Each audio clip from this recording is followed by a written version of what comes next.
Hey friends, welcome into the TexAgs Rewind presented by Specs. And Specs Wine, Spirits, and Finer Foods have been a Texas family-owned destination for selection and savings since 1962. It's your one-stop shop with literally thousands of wines, spirits, and beers at everyday lower prices. We're in the Rollo Insurance Studio. The Fan Show guys and Caitlin Torn are with us.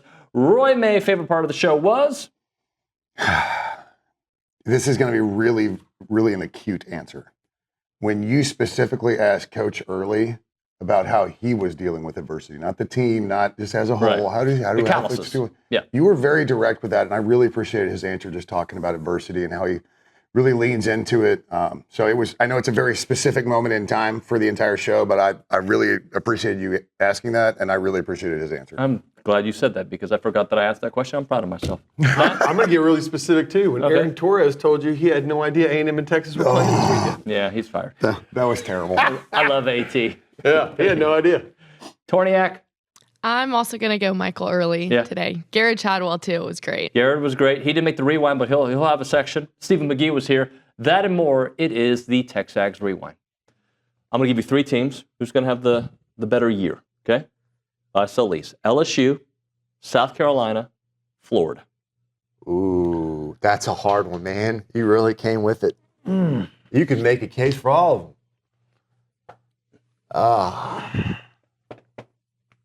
You need schedules? Kind of. I mean, We might have those I don't want schedules. to dive into the weeds. I'll just take it from a high level, and I'll let OB dive into the weeds because he'll know all that stuff. I will buy LSU. Dadgummit. They get Florida in Baton Rouge, if I'm not mistaken. By the way, they open up at Clemson. They have lost, I think, is it 3 straight? Yeah, they're going to lose that one. Okay. I think. At Ole Miss, at Oklahoma, Yeah, at Alabama. I'm gonna buy LSU with the best record of those three. I am going to. I know where you're going. I know who you're going to lease. I am going to lease. South Carolina. Watch. It's coming. It's coming. South Carolina. I know. I know who you think. No, actually, I think I'm going to lease. I guess I'm wrong. Florida, Okay. and I'm going to sell South Carolina. The reason is, as good as Lenore Sellers is, and he's really good. The reason that they were as good as they were last year was their defense. Yes. And that defensive line has one stud coming back. And again, a lot of losses in their secondary. Losing 4 starters, I think it is, on their offensive line. Yep. Not that they were that good anyway, except against A&M. And even Rocket Sanders is gone. Mm-hmm. So my guess is LSU to buy, Florida to lease, South Carolina to sell. And they have some tough schedules too, don't they? But South Carolina has the easiest start, it looks like, at least the first 5 comparative. I'll say this. I'll buy South LSU. Carolina plays LSU, do they not? So LSU's going to play both of those teams. Mm-hmm. That's what it looked like. And both games are in Baton Rouge? Put the South Carolina schedule back up, Kate, for me, please. 9 minutes. There we go. So. Yeah, at LSU. Yeah.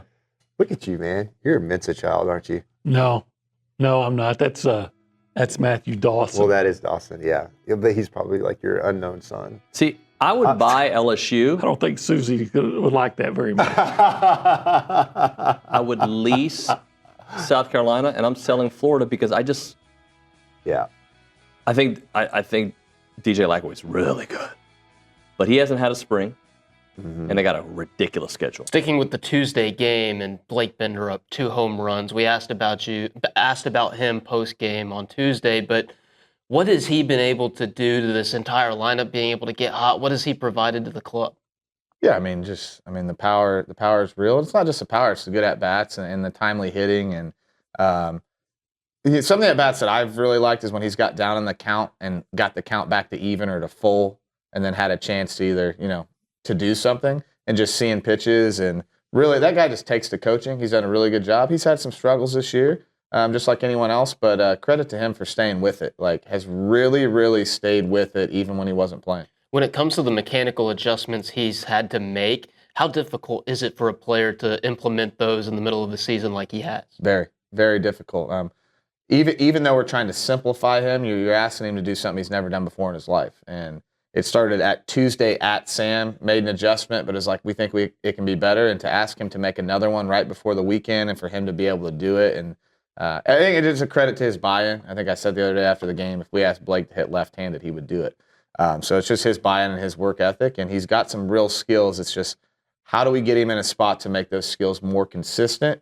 And I think we're on to something with what he's doing right now. With Caden Sorrell, I mean, managing the workload, how did he feel? What were y'all's conversations like? He came in here yesterday and said that, you know, he was really itching to play, and he would go to you, he's like, Coach, I'm ready, and you were like being overly cautious with it, and like you said you were.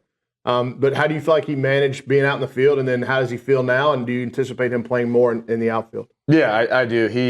It's funny, I think I said it the other day too, but I wanted to see him run around the outfield before the game in Arkansas, and the first ball hit is like a liner over his head. He turns, runs, jumps. I like hold my breath, and he catches it. Everything's fine. I went and ripped the lineup after that. He probably could have played outfield, I'd say maybe a week and a half before we actually played him, and then how the matchup worked out. So you can see how important the guy is to our team. He's fully capable of playing, and we'll just see how it goes. I'd definitely like to get him out there to do some different things in that DH spot. But he's been great, man. I mean, what a player! What a player! Like he's everything we thought he would be. It stinks we had to wait for it, but getting him back out on defense is big too. Because I dropped my mic. I'm sure you remember how good of an outfielder that guy is. Yeah. Like it's not just a hitter. Like that guy was a really, really good outfielder. Like talk about some big time catches. So just having him back in general, we still want to stay cautious.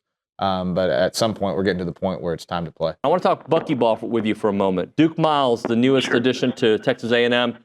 I think, slowly, Bucky's putting together an impressive squad, but he's got a long way to go. He's got, 6 players on the roster. But, I mean, with Mbako and the additions that we've seen over the last couple of days, and Duke Miles, I feel Ja'Cory Lane, another one. Like I feel like he's putting together a really nice offensive team. He's got a ways to go, but a great start.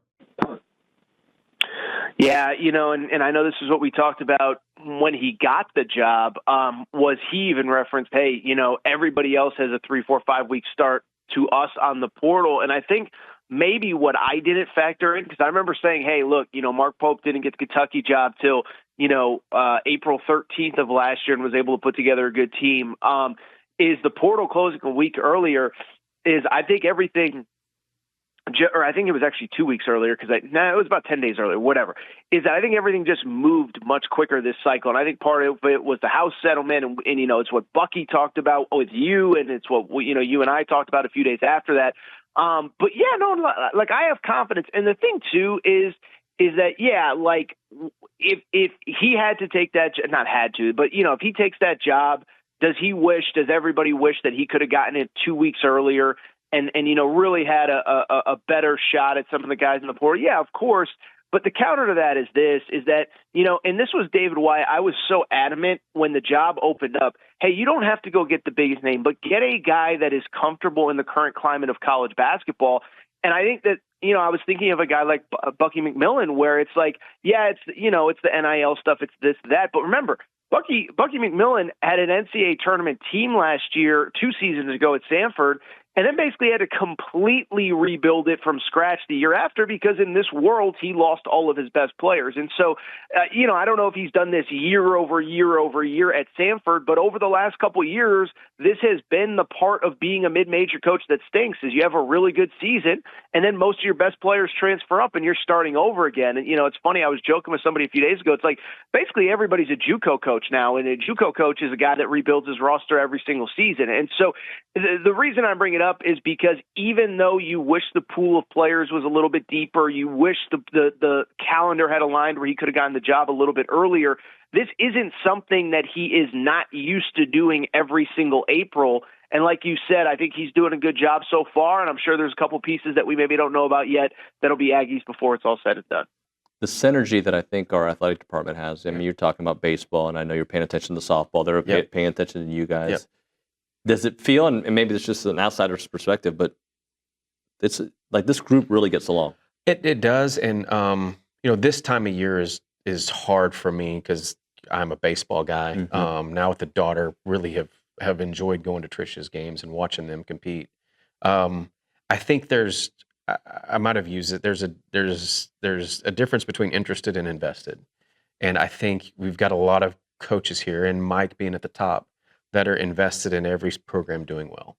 And so I think that's a culture that's that's an honor to be a part of because it's not everywhere.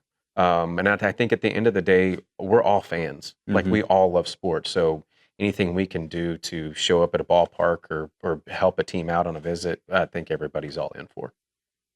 Do you feel good where you are right now?